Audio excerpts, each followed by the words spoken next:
Mainit na pinag-uusapan ngayon mga tol dito sa social media yung ginawa ngayong pag-atake ng Amerika dito sa Venezuela kung saan sa loob na parang napakaikling oras is nagawa agad nila yung kanilang misyon at nadakip nila mga tol yung presidente ng Venezuela. Kung makikita mo mga tol, kung makikita mo yung buong senaryo, parang ang lumalabas, hindi nagbibiro ang Amerika sa kanilang pakay, sa kanilang sinasabi.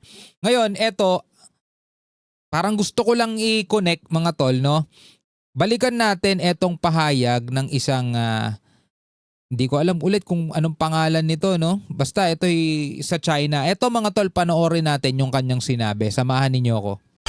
I'm just a young nigga chillin' on it. First time I seen ice was a Alright mga kapatid, itong pahayag na to, luma na to, no? Wala tong kaugnayan doon sa nangyaring pag-atake nga ng Amerika dito sa Venezuela. Pero pakinggan ninyo yung sinasabi niya mga tol, no? I-play natin. China's policy is very clear.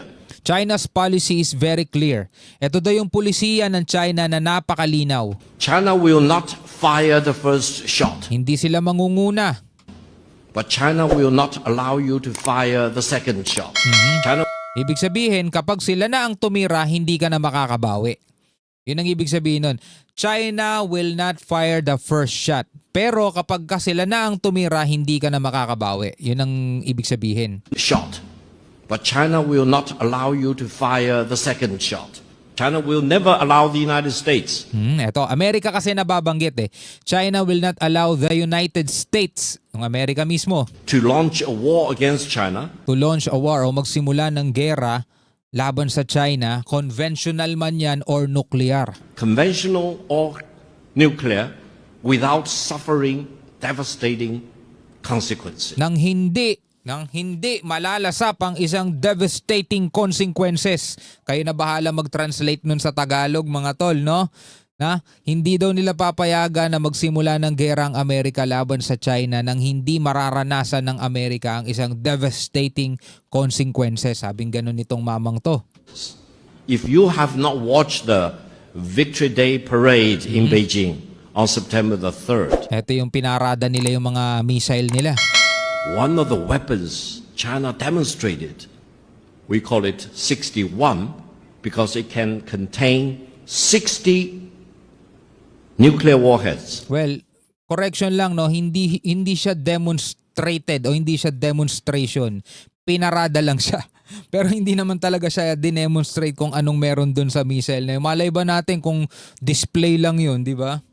It can contain 60 nuclear warheads plus one hydrogen bomb. Now, in the world of today, let me tell you, which country has hydrogen bomb? Oh, sa panahon daw ngayon, anong bansa ang merong hydrogen bomb? China is the only country with hydrogen bomb. At China lang daw ang kaisa-isang bansa na merong hydrogen bomb. Sabi niya, And that ICBM can cover every corner of the world in less than 20 minutes. at kayang marating ang saan mang panig ng mundo, no, in less than 20 minutes and destroy, sabing ganun. And destroy any target in any corner of the world without any possibility of being intercepted. Nang hindi maaari o walang posibilidad mga tol na mapigil o ma-intercept.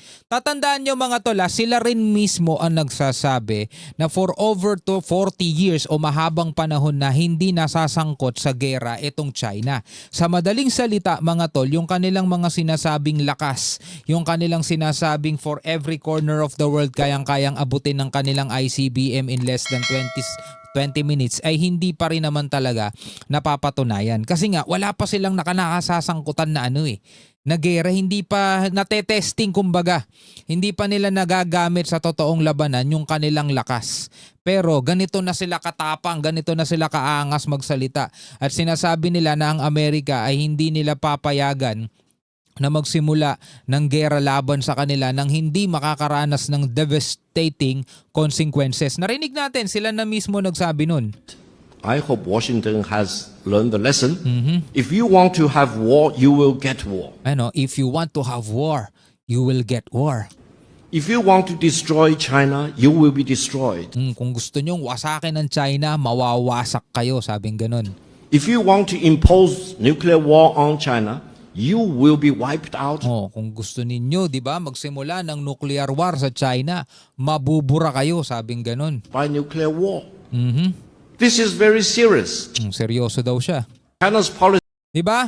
So eto mga kapatid, kung bakit ko ito tinatopic ngayon, kasi tulad nga nung sinabi ko, nitong nakaraan mga tol, nagsimula lang muna sa pagpapakalat ang Amerika ng kanilang mga warship dito sa paligid ng Caribbean. At target nga nila doon mga tol is yung mga drug cartel at napakarami ng mga bangka, 'di ba? Na talagang tinitira ng Amerika kapag nakita nilang naglalayag, tinatarget talaga nila at hindi sila nagbibiro. At ito na nga, ipinakita na nga ng Amerika mga tol. Ito hindi sa pag-aano sa Amerika mga kapatid Pero kasi kinukumpare lang natin siya dito sa pahayag nitong mamang to. Nakalimutan ko ulit ang pangalan niya. No? Kinukumpare lang natin yung pahayag niya dito sa mismong ginagawa kaysa sa sinasabi lang. So eto na ngayon nangyari nitong nakaraang araw lang. Peace and life Ano? and love. Venezuela denounces serious military aggression by the US. Paz, vida y amor. No al odio, no a la guerra. Venezuelan government calls for mobilization of the population. Attack marks first known US land strike on Venezuelan oil. Sa mismong Caracas.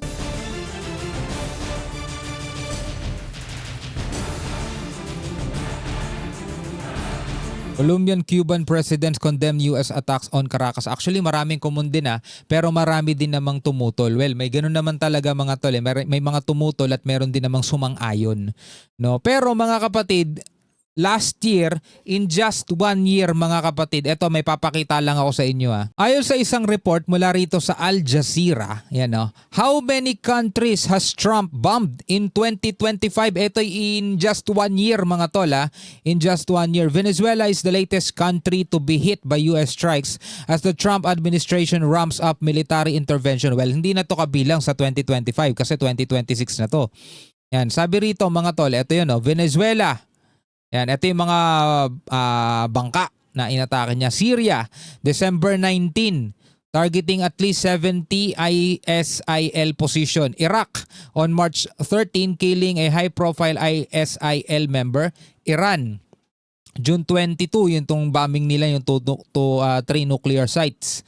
Tapos, Nigeria, yan, Yemen, ito December 25 lang Tapos ito hundreds of air and naval strikes on the Houthis, Yemen. Somalia.